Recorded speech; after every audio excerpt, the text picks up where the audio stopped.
मराठा आंदोलक मनोज जरांगे पाटील यांना मुंबई पोलिसांची नोटीस बजावण्यात आली आहे। मार्च महिन्यात दाखल झालेल्या गुन्ह्यांच्या तपासासाठी ही नोटीस पाठवण्यात आलेली आहे। तर 10 नोव्हेंबरला चौकशीसाठी हजर राहण्याचे आदेशही देण्यात आलेले आहे।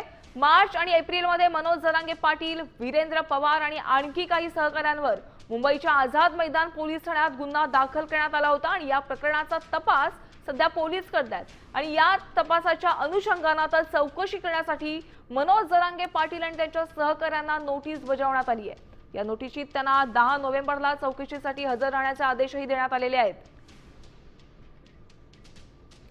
आमचे प्रतिनिधी गणेश कवळे यांच्याकडून अपडेट जाणून घेऊयात। गणेश, आता जरांगे पाटलांना मुंबई पोलिसांनी नोटीस बजावलेली आहे, काय कारण आहे?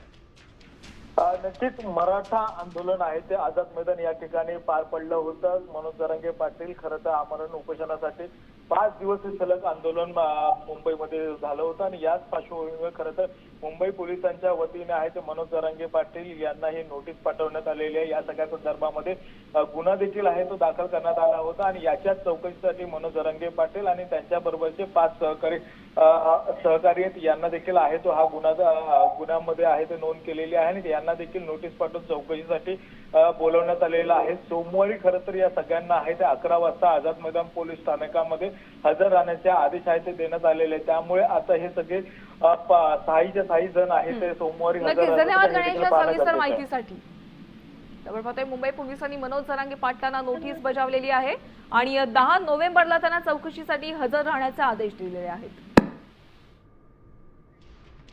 तर एक महत्त्वाची बातमी आपण पाहतोय, मराठा आंदोलक मनोज जरांगे पाटील यांना मुंबई पोलिसांनी नोटीस दिलेली आहे। देश विदेशातील प्रत्येक घडामोडींचे लाईव्ह अपडेट मिळवण्यासाठी आता साम टीव्हीच्या सर्व सोशल मीडिया प्लॅटफॉर्मला लाईक, फॉलो आणि सबस्क्राईब करा। तसंच सर्व नोटिफिकेशनसाठी बेल आयकॉन प्रेस करायला विसरू नका।